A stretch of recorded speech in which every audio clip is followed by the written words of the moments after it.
जय हिंद दोस्तों। 9 अगस्त 2024 की रात कोलकाता के आरजीकर गवर्नमेंट मेडिकल कॉलेज में एक 31 ईयर की पीजी डॉक्टर का हॉस्पिटल के सेमिनार रूम में रेप करके उनका मर्डर कर दिया जाता है। विक्टिम की हालत ऐसी थी कि उनकी आंखों और मुंह से खून निकल रहा था। उन्हें ऐसे ही छोड़ दिया गया बिना किसी कपड़ों के। हादसे की रात उस डॉक्टर की 36 घंटे की ड्यूटी लगी हुई थी, जिसमें हर हाल में डॉक्टर्स को लगातार डे एंड नाइट इमरजेंसी और पेशेंट देखभाल के लिए हॉस्पिटल में ही रुकना पड़ता है। वहाँ पे खाना पीना, नहाना और फ्रेश होना सब कुछ उन्हें हॉस्पिटल में ही करना होता है। उस रात भी 24 घंटे काम करने के बाद विक्टिम और उनकी 4 कलीग्स खाना खाने के लिए सेमिनार हॉल में आए थे, जहां वो लोग नीरज चोपड़ा की वीडियो देख रहे थे। रात के 3 बज चुके थे और उन सब का डिनर होने के बाद चारों कलीग्स अपनी ड्यूटी पे वापस चले गए, लेकिन डॉक्टर ड्यूटी के बाद थोड़ा सा आराम करना चाहती थी, इसीलिए वो वहीं पे सेमिनार हॉल में थोड़ी देर के लिए सो गई। इसके बाद रिपोर्ट्स के मुताबिक करीब सुबह के 4 बजे के आसपास एक्यूज्ड यानी कि संजय रॉय ने रूम में एंट्री करता है, जिसने डॉक्टर का रेप किया और इसी दौरान यानी कि 5 बजे के बीच उनकी डेथ भी हो गई। विक्टिम की बॉडी को डिस्कवर किया गया, बट बॉडी को सबसे पहले किसने देखा इसके बारे में कोई नहीं जानता। अब विक्टिम की बॉडी 7:30 बजे सेमिनार हॉल में मिली। उनके पेरेंट्स को सब कुछ बता दिया गया। इसके कुछ घंटे बाद सुबह के 10:30 बजे जब पेरेंट्स वहां पे पहुंचे तो उन्हें सेमिनार हॉल के बाहर 3 घंटे तक वेट कराया गया। उनके बेटी की बॉडी को एक बार देखने तक नहीं दिया गया। एक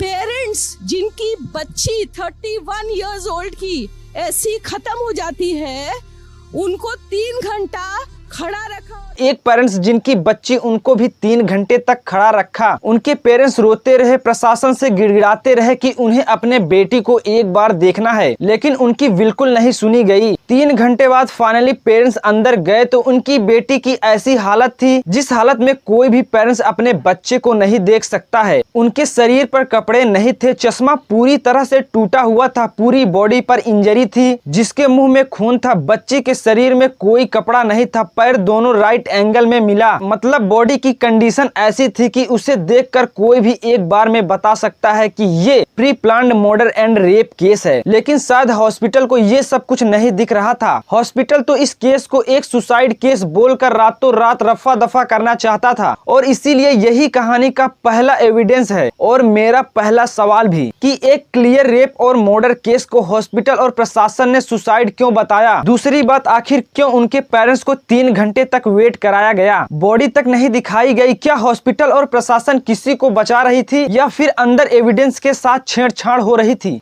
तीसरी और इन सब से भी ज्यादा शर्मनाक बात, उस कॉलेज के प्रिंसिपल ने बिना पोस्टमार्टम, बिना कोई इन्वेस्टिगेशन किए डायरेक्टली जजमेंट पास कर दिया कि उस डॉक्टर को पागल करार दे दिया गया और इसीलिए उन्होंने सुसाइड किया। आखिर ऐसा क्यों? प्रिंसिपल को इतनी जल्दी क्या पड़ी? क्या इसमें हॉस्पिटल के और भी लोग इन्वॉल्व थे जिसे वो बचाने की कोशिश कर रहे थे? ये एलिगेशन विक्टिम के पेरेंट्स हॉस्पिटल पर लगा रहे हैं, क्योंकि इतना सब कुछ होने के बाद भी हॉस्पिटल ने पूरी कोशिश की कि इस केस को रफा दफा किया जाए, उसे दबा दिया जाए। लेकिन जब ये बात उसी हॉस्पिटल के बाकी डॉक्टर्स तक, बाकी स्टाफ तक पहुंची तो वो इसके खिलाफ तुरंत प्रोटेस्ट पर उतर आए। ये प्रोटेस्ट धीरे धीरे करके पूरे भारत में फैल गया और सोशल मीडिया पर भी ट्रेंड करने लगा। इसके बाद तो उनको पोस्टमार्टम करना ही पड़ा, और जब रिपोर्ट आई उसके बाद तो ये केस और ज्यादा कॉम्प्लिकेटेड हो गया। पोस्टमार्टम ने पर्दा हटा दिया कि उस डॉक्टर ने कोई सुसाइड नहीं किया है, और इसके बाद जब पुलिस ने इन्वेस्टिगेशन शुरू किया तो उन्हें सीसीटीवी फुटेज से पता चला कि रात को 4 बजे संजय रॉय नाम का एक इंसान सेमिनार हॉल में एंटर किया था। सेमिनार हॉल में पुलिस को एक ब्लूटूथ ईयरफोन भी मिला, जो चेक करने पर उसके फोन के साथ डायरेक्टली कनेक्ट हो गया और उसे तुरंत अरेस्ट कर लिया गया। उसने अपना क्राइम कबूल भी कर लिया। ये संजय रॉय आखिर है कौन? दोस्तों, ये पर्सन किसी भी तरीके से हॉस्पिटल से कनेक्ट नहीं था, ना ही वो कोई स्टाफ मेंबर था और ना ही वो कोई मेडिकल पर्सन था। बेसिकली 2019 से संजय रॉय कोलकाता